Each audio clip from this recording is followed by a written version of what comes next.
Qarşımda qara bir ruh baxışı sərt amansız, hökmlər istəyir məndən duyğusuz və vicdansız. Tək istəyi bir hədir, qərar ölçüb biçmir.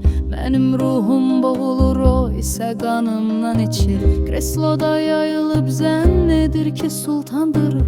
Dimdiyi qəlbimi didir, ruhum bir qurbandırır. Onun bir cümlə belə həqiqətə tabı yox. Cahili kətabə olub gözlər kör.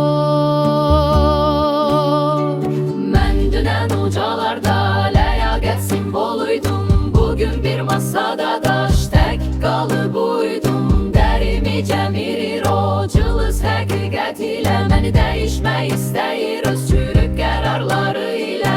Mən dünən ucalarda ləyaqət simboluydum.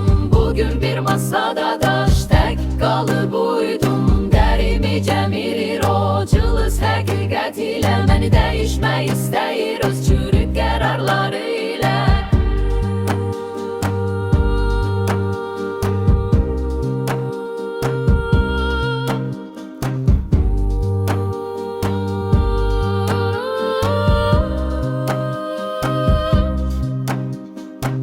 Mən ki insan çəkərdim vicdan tərəzisində.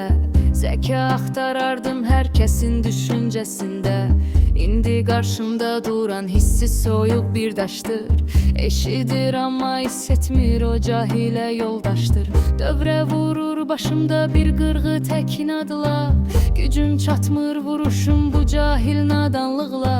Yenə həmin o gözlər, o iki qara çuxur. Yenə qırılan ümid, yenə həmin o boş çuxur.